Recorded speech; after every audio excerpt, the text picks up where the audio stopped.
Welcome back to वनीजी educative. मैं मुस्कान चौरसिया और आज हम क्विक रिवीजन करने जा रहे हैं एनपीओ, रिटायरमेंट, डेथ और डिसोल्यूशन की।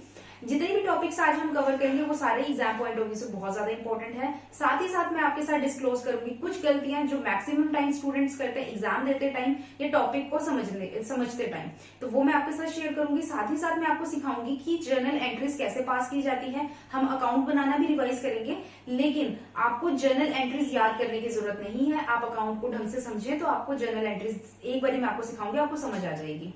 मैंने आपके साथ cash flow statement, common and comparative size, debentures के इंपॉर्टेंट टॉपिक्स और बहुत अच्छे से कंसेप्ट एक्सप्लेन करें। अगर आपने वो वीडियोस नहीं देखी है तो आप वीडियो का लिंक डिस्क्रिप्शन और आई बटन में गिवन है, आप जाके चेक कर सकते हैं। साथ ही मैंने आपको साथ इंपॉर्टेंट टॉपिक्स भी शेयर किए थे। अगर आपने वो वीडियो भी नहीं देखी है तो आप वो वीडियो भी जाके चेक कर सकते हैं। तो बिना टाइम वेस्ट करें हम अपने टॉपिक पे चलते हैं। सबसे पहले हम स्टार्ट करेंगे एनपीओ। एनपीओ क्या होता है? Non profit organisation. Non profit organisation का मतलब क्या? वो प्रॉफिट अर्न करने के मोटिव से बिल्कुल भी नहीं बनी है। जैसे एनजीओ हो गए, सोशल वेलफेयर के लिए कुछ अलग अलग इंस्टीट्यूट बने होते हैं, यानी कि कोई संस्थाएं बनी होती है, ऑर्गेनाइजेशन होती है, सोसाइटीज होती है, कोऑपरेटिव सोसाइटी जो प्रॉफिट अर्न करने का काम नहीं कर रही होती है, वो सिर्फ और सिर्फ संस्थाएं सोशल वर्क के लिए बनी होती हैं। तो इस तरीके से कुछ ऑर्गेनाइजेशंस होती है जो प्रॉफिट अर्न करने के मोटिव से नहीं बनती हैं, लेकिन उनके पास भी अगर वो सोशल वेलफेयर के लिए बनी है, इट डजंट मीन कि वो प्रॉफिट अर्न नहीं करती। प्रॉफिट उनके पास भी बचता है, वो प्रॉफिट नहीं होता, वो डेफिसिट और सरप्लस होता है। जैसे कि हमने पिछले साल ट्रेडिंग अकाउंट बनाया था, P&L अकाउंट बनाया था, हमारे पास प्रॉफिट निकल के आ रहा था, net profit, net loss, gross profit, gross loss. तो वो हम क्या कर रहे थे? वो पार्टनर्स, वो जो है प्रोपराइटर लेके जा रहे थे, और पार्टनरशिप फॉर्म में हमने क्या किया था? वो पार्टनर्स लेके जा रहे थे। इसी तरीके से यहाँ पे डेफिसिट और सरप्लस बचता है। यहाँ पे एनपीओ जो जब भी नॉन प्रॉफिट ऑर्गेनाइजेशन होती है उनको भी अपने अकाउंट बराबर से मेंटेन करने जरूरी होते हैं। रीजन बिहाइंड कितना पैसा आ रहा है और कितना पैसा जा रहा है, उन लोगों को भी प्रॉपरली रिकॉर्ड करना होता है। और उनकी मेन सोर्स ऑफ इनकम क्या होती है? डोनेशंस होती हैं। साथ ही साथ कुछ फंड्स आते हैं, स्पेसिफिक फंड्स होते हैं, कुछ जनरल फंड्स होते हैं, उसके बेसिस पे उनकी ऑर्गेनाइजेशन चलती है। तो बिना टाइम वेस्ट करे हम सीधा स्टार्ट करते हैं कि क्या क्या आइटम्स हम एनपीओ में लेते हैं।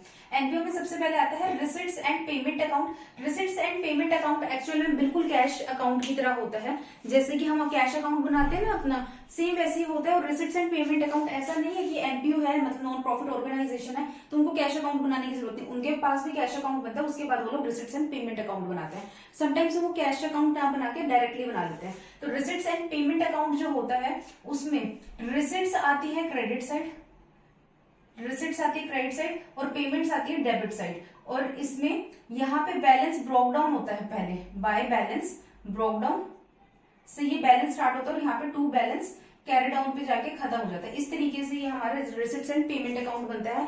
रिसिट्स एंड पेमेंट अकाउंट का एक फीचर ये है कि यहाँ पे कैपिटल प्लस रेवेन्यू रिसिट्स सारी आ जाएंगी। यहाँ पे कैपिटल प्लस रेवेन्यू पेमेंट सारी आ जाएगी। इसमें कोई भेदभाव नहीं चलता। यहाँ पे ये कोई भी रेवेन्यू, करंट ईयर कुछ नहीं लेके चलते, वो ये लेके चलते हैं जो पैसा आ रहा है पिछले साल का, इस साल का, अगले साल का सारा पैसा इकट्ठे वो लोग रिसिट मान लेते हैं। जो पैसा आ रहा है रिसिट है, जो पैसा जा रहा है वो हमारा क्या मान लेते हैं? पेमेंट है, यानी कि वो पेमेंट साइड डेबिट साइड ले जाते हैं। ये होती है हमारे रिसिट्स एंड पेमेंट अकाउंट। अब देखा जाए तो रिसिट्स एंड पेमेंट अकाउंट और कैश अकाउंट सिमिलर है, बट एक्चुअल में सिमिलर नहीं है। रीजन बिहाइंड, जो कैश अकाउंट है वो किसके लिए बनता है? जो प्रॉफिट अर्न करती है ऑर्गेनाइजेशन, वो कैश अकाउंट बनाती है।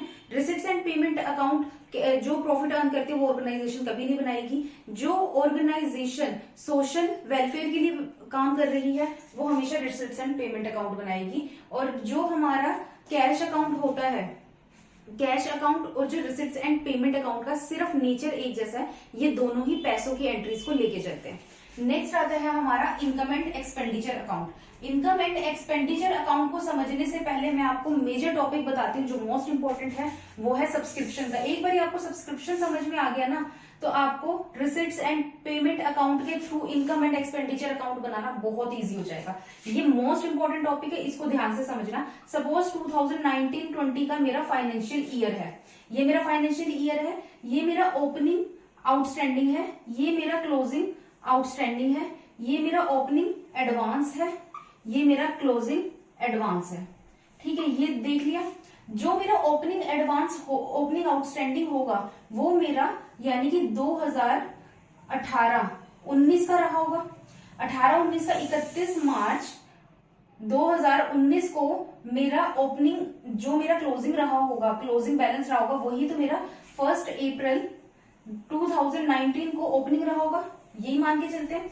और जो मेरा 31 मार्च 2020 को मेरा जो रहा होगा क्लोजिंग, वो मेरा क्लोजिंग आउटस्टैंडिंग है और वो पूरे के पूरे साल का रहा होगा। और ये जो ओपनिंग आउटस्टैंडिंग है वो पिछले साल का रहा होगा। हमेशा सब्सक्रिप्शन में याद रखना, करंट ईयर हमेशा ऐड होगा, करंट ईयर हमेशा ऐड ऑन होगा, और जो भी प्रीवियस ईयर है या प्रीसीडिंग ईयर है, यानी कि प्रीसीडिंग ईयर यानी कि आने वाला है, वो सारे लेस हो जाएंगे। सिर्फ और सिर्फ करंट ईयर ऐड होगा। तो मैं क्या करूंगी, ओपनिंग आउटस्टैंडिंग क्या हो जाएगा, लेस हो जाएगा, क्योंकि वो पिछले साल का है। और जो क्लोजिंग आउटस्टैंडिंग है वो क्या हो जाएगा, ऐड हो जाएगा। क्यों? क्योंकि वो ड्यूरिंग द ईयर है, 2019-20 का, करंट ईयर का है। ओपनिंग एडवांस, ओपनिंग एडवांस क्या होता है, जो हमारे पहले पैसा मिल गया। तो इसका मतलब क्या है, ये जो ओपनिंग एडवांस है वो क्या है, ये पूरे के पूरे साल का पहले मिल गया है, तो इसको मैं क्या कर दूंगी, ऐड कर दूंगी। लेकिन जो क्लोजिंग एडवांस है वो क्या है, 2020-21 के पैसे तुम्हारे को पहले ही मिल गए, तो ये क्या कर दूंगी, लेस कर दूंगी। ये हो गया मेरा सब्सक्रिप्शन का टॉपिक। ये चीज ध्यान रखना, जो आउटस्टैंडिंग है हमेशा ये जाएगा असेट साइड में, ये बैलेंस शीट के असेट साइड में शो होगा। जो एडवांस है वो हमेशा लायबिलिटी साइड में शो होगा बैलेंस शीट में। ओपनिंग एडवांस है तो ओपनिंग बैलेंस शीट की लायबिलिटी साइड, क्लोजिंग एडवांस है तो क्लोजिंग बैलेंस शीट की लायबिलिटी साइड, ओपनिंग आउटस्टैंडिंग है तो असेट साइड चला जाएगा ओपनिंग बैलेंस शीट में, क्लोजिंग आउटस्टैंडिंग है तो ये चला जाएगा क्लोजिंग बैलेंस शीट की असेट साइड में। अब इसी तरीके से हमारे चलते हैं एक्सपेंसेस। एक्सपेंसेस अगर आउटस्टैंडिंग दे रखे हैं, ओपनिंग आउटस्टैंडिंग अगर दे रखे हैं तो यानी कि वो पिछले साल के हैं तो वो लेस हो जाएंगे, और अगर क्लोजिंग आउटस्टैंडिंग दे रखे हैं तो वो क्या होंगे एक्सपेंसेस में, तो यानी कि वो ड्यूरिंग द ईयर के हैं तो वो एड ऑन हो जाएंगे। इसी तरीके से हमारे एडवांस चलते हैं। एडवांस अगर ओपनिंग एडवांस है तो वो मेरा क्या हो जाएगा, ऐड हो जाएगा, क्योंकि ड्यूरिंग द ईयर का है। और अगर क्लोजिंग एडवांस दे रखा है तो वो क्या है, मतलब कि जो अभी फ्यूचर में आने वाला है ईयर, उस ईयर का दे रहे हैं तो वो यानी कि लेस हो जाएगा। ये कंसेप्ट क्लियर है। लेकिन एक्सपेंसेस और एडवांसेस वैसे ही चलेंगे। एक्सपेंस लायबिलिटी साइड जाएगी बैलेंस शीट की और एडवांसेस जाएंगे असेट साइड। सिर्फ और सिर्फ ये जो है ऑपोजिट सिर्फ सब्सक्रिप्शन के टॉपिक के लिए और कहीं पे नहीं है। तो ये आपका सब्सक्रिप्शन का टॉपिक है, क्या आपको ऐड करना है, क्या आपको लेस करना है। इनकम एंड एक्सपेंडिचर अकाउंट बिल्कुल सिमिलर है आपका P&L अकाउंट की तरह। जैसे जो एंट्रीज P&L अकाउंट में डेबिट साइड जाती थी वो डेबिट जाएगी, जो क्रेडिट जाती थी क्रेडिट जाएगी, जो एक्सपेंसेस ऐड होंगे या जो एक्सपेंसेस लेस होंगे प्रीपेड और आउटस्टैंडिंग के बेसिस पे वो वैसे के वैसे ही रहेंगे। सिमिलर टॉपिक रहेगा, कोई भी चेंजेस नहीं है। नेक्स्ट हमारा पॉइंट आ जाता है कंज्यूमरेबल्स का। कंज्यूमरेबल्स का क्या रहता है, उसमें हमारे को हमेशा दो चीजें हमारे को निकालनी होगी। एक तो निकालना होगा अमाउंट ऑफ, जैसे कि स्टेशनरी और मेडिसिन होता है, स्टेशनरी की अमाउंट निकालनी होगी या फिर निकालनी होगी मेडिसिन की, या फिर हमारे से एक क्वेश्चन पूछा जाएगा अमाउंट पेड फॉर स्टेशनरी या फिर मेडिसिन। तो ये चीज ध्यान रखना, जब आपको स्टेशनरी की अमाउंट निकालनी है मेडिसिन की, यहाँ पे सिर्फ आपको स्टॉक को लेके चलना है, यहाँ पे आपको परचेजेस के साथ स्टॉक लेके चलना है। लेकिन अगर आपको पे करने हैं, पैसे पे करने होंगे तो आपको यहाँ पे स्टॉक तो लेके चलना ही होगा, साथ के साथ आपको क्रेडिटर्स को भी लेके चलना होगा, तभी आप किसी को अमाउंट ठीक पे कर पाओगे। तो यहाँ पे सबसे पहले आ जाएगा परचेज में आपकी क्रेडिट प्लस कैश दोनों आ जाएगी। ऐड कर दोगे ओपनिंग स्टॉक, लेस कर दोगे क्लोजिंग स्टॉक, तो आपके पास जो है बैलेंस आ जाएगा। और ये इनकम एंड एक्सपेंडिचर साइड चला जाएगा, क्योंकि आपको स्टेशनरी है तो वो एक्सपेंडिचर में जाएगी, अगर आपको अमाउंट पे करनी होगी तो भी वो एक्सपेंडिचर साइड जाएगी। लेकिन अगर आपको अमाउंट पे करनी है तो आपको परचेज के साथ ऐड करोगे ओपनिंग स्टॉक ऐड कर दोगे, लेस कर दोगे क्लोजिंग स्टॉक। लेकिन अगर आपके ओपनिंग आउटस्टैंडिंग दे रखे हैं तो ओपनिंग क्रेडिटर दे रखे हैं आपको, तो ओपनिंग क्रेडिटर कौन से होंगे, वो पिछले साल के होंगे जो आपके लिए आज ओपनिंग बन गया है, तो उसे मैं क्या कर दूंगी, लेस कर दूंगी। ऐड कर दूंगी क्लोजिंग क्रेडिटर्स को मैं ऐड कर दूंगी। क्यों? क्योंकि वो ड्यूरिंग द ईयर के होंगे, और जो भी चीज ड्यूरिंग द ईयर की है वो ऐड होगी, जो प्रीवियस ईयर की है या आने वाले फ्यूचर की है वो सारी लेस हो जाएगी। ये दो हमारे टॉपिक थे, एक सब्सक्रिप्शन का, एक कंज्यूमरेबल्स का। इसके साथ एक टॉपिक आता है फंड फंड का क्या होता है, ये चीज ध्यान रखना, फंड बेस्ड अकाउंटिंग जिसे हम कहते हैं। फंड्स में क्या होगा, अगर तो ये स्पेसिफिक हो गए तो ये लायबिलिटी बन जाते हैं, ठीक है। अगर ये जनरल फंड्स वगैरह बता रखे होते हैं तो वो हम उसको अपनी इनकम साइड ले जाते हैं, वो स्पेसिफिकली बताया होता है। अब जो हमारे जनरल फंड है और कैपिटल फंड एक ही होते हैं। लायबिलिटी साइड हमारे को अगर सपोज फंड दे रखा है बिल्डिंग का फंड दे रखा है तो मैं यहाँ पे बिल्डिंग का फंड ले लूंगी। साथ ही मुझे इसमें बता रखा है डोनेशन भी दे रखी है बिल्डिंग की, मैं ऐड कर दूंगी, ठीक है। पर्टिकुलर मेरे को इसमें बिल्डिंग में बता दिया कि बिल्डिंग में और कोई किसी तरीके से फंड आया है स्पेसिफिक, वो भी मैंने ऐड कर दिया। लेस कर दूंगी एक्सपेंसेस, ये सारी एक्सपेंसेस लेस करने के बाद जो अमाउंट आएगी वो मेरी यहाँ पे लायबिलिटी साइड आ जाएगी। प्लस इसमें अगर कोई भी इंटरेस्ट आ जाए, सपोज मैंने कोई इन्वेस्टमेंट भी कर दी, बिल्डिंग की ही कुछ है, वही हमने पैसा आगे लगा दिया, तो उसमें अगर आपको क्वेश्चन में दे रखा है कि उसके ऊपर आपको इंटरेस्ट देना है, तो इंटरेस्ट यहाँ पे आ जाएगा पूरी अमाउंट से। पूरी अगर 10% दे रखा है आपको 10 लाख रुपए का, तो यहाँ पे 1 लाख रुपए ही आएगा, ठीक है। चाहे बुक में दे रखा है इंटरेस्ट 50,000 रुपए, तो 50,000 रुपए तुम्हारा इंटरेस्ट रिसीव्ड हो जाएगा और 50,000 रुपए तुम्हारा इंटरेस्ट क्या हो जाएगा, एक्रूड हो जाएगा। एक्रूड इंटरेस्ट लायबिलिटी साइड भी आ जाएगा और वो असेट साइड भी चला जाएगा, असेट साइड एक्रूड इंटरेस्ट के नाम से चला जाएगा। और इन केस समटाइम्स क्या होगा, एक्सपेंस ज्यादा हो गए, फंड कम हो गया, एक्सपेंस ज्यादा हो गए, सपोज तुम्हारे एक्सपेंसेस हैं 12 लाख रुपए के, फंड है तुम्हारा 10 लाख रुपए का, तो उस सिचुएशन में लायबिलिटी साइड तुम्हारी 10 लाख रुपए ही तुम एक्सपेंसेस को लोगे। जो 2 लाख के एक्सपेंस है वो तुम्हारे एक्सपेंडिचर साइड चले जाएंगे इनकम एंड एक्सपेंडिचर अकाउंट की, इनकम एंड एक्सपेंडिचर अकाउंट की एक्सपेंस साइड तुम्हारे चले जाएंगे 2 लाख रुपीज। लेकिन जब तुम बैलेंस शीट की बात कर रहे हो लायबिलिटी साइड की, तो वहां पे तुम एक्सपेंस 10 लाख लोगे, फंड 10 लाख लोगे और उसको निल कर दोगे, वहां पे कोई भी एक्स्ट्रा एंट्री नहीं जाएगी। नेक्स्ट टॉपिक आता है रिटायरमेंट का। जब पार्टनर रिटायर होता है तब क्या क्या एंट्रीज रहती है। सबसे पहले मैं आपको बताती हूँ रीवैल्यूएशन अकाउंट बनाना। रीवैल्यूएशन अकाउंट बनाने के लिए ये ध्यान रखना, ये हमारी डेबिट साइड है, ये हमारी क्रेडिट साइड है। रीवैल्यूएशन का मतलब क्या होता है, असेट्स और लायबिलिटी को रीवैल्यू करना। अगर आप असेट्स और लायबिलिटी को रीवैल्यू कर लेते हो तो वो आपका रीवैल्यूएशन अकाउंट बन जाएगा। डेबिट साइड कौन सी होती है, हमारी एक्सपेंस साइड। एक्सपेंस का मतलब क्या है, जब भी आपकी असेट्स डिक्रीज हो, यानी कि डिक्रीज इन असेट्स यहां जाएगा, और आपके लिए एक्सपेंस क्या है, इंक्रीज इन लायबिलिटी। जब भी लायबिलिटी इंक्रीज होगी आपकी मतलब आपके लिए एक्सपेंस होगा। और क्रेडिट साइड क्या होती है, इनकम साइड, तो यानी कि असेट्स जब भी बढ़ेंगे तो आपके लिए इनकम होगी, ठीक है। जैसे ही हमारी लायबिलिटी कम होगी वैसे ही आपके लिए क्या हो जाएगी, इनकम होगी।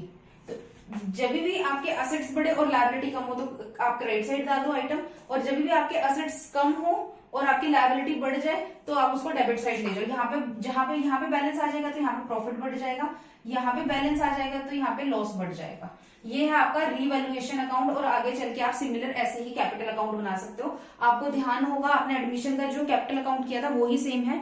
एडमिशन में आपने सैक्रिफाइसिंग रेशियो करी थी, यहाँ पे आपको गेनिंग रेशियो करनी है। आपको प्रॉफिट शेयरिंग रेशियो का टॉपिक बहुत इंपॉर्टेंट है, अच्छे से करना। नेक्स्ट पॉइंट आता है हमारा गुडविल का। गुडविल की हम एंट्री क्या रहती है हमारी, continuing partner to deceased partner, continuing partner account debit to deceased partner, to retiring partner कह लो या जो भी है। डिसीड पार्टनर तो डेथ के पॉइंट में आ जाएगा ना, डिसीड पार्टनर या फिर रिटायरिंग पार्टनर। नेक्स्ट टॉपिक आता है हमारा accumulated profit and reserves. Accumulated profit and reserves जो होते हैं वो हमारे ऑलरेडी बैलेंस शीट में दिए होते हैं। बैलेंस शीट में जो भी चीज दी जाएगी वो सारे ही पार्टनर्स में ओल्ड रेशो में बटेगी। यानी कि अकोमुलेटेड प्रॉफिट एंड रिजर्व्स क्या है, जो भी प्रॉफिट है हमारा वो बटेगा old partner old ratio. Next आता है हमारा, जब कोई जो हमारा पार्टनर रिटायर होगा तो उसको कैपिटल अकाउंट में, कैपिटल अकाउंट बनेगा हमारा। जो रिटायरिंग पार्टनर है उसका जो बैलेंस होगा टू बैलेंस ड्रॉप डाउन के नाम से ना जाके टू बैंक, या फिर बताया होगा क्वेश्चन में तो टू कैश अकाउंट से जाएगा, और रिमेनिंग कॉन्टिन्यूइंग पार्टनर का बैलेंस क्या हो जाएगा, कैरी डाउन हो जाएगा। इसी तरीके से, लेकिन अगर ये तो रिटायरमेंट का केस है, अगर यही डेथ का केस हो जाए तो यहाँ पे टू एग्जीक्यूटर्स अकाउंट खुल जाएगा, एग्जीक्यूटर्स अकाउंट, या फिर उसका लोन अकाउंट खुल जाएगा एग्जीक्यूटर का। तो यहाँ पे 2 एग्जीक्यूटर या फिर 2 एग्जीक्यूटर्स लोन अकाउंट हो जाएगा।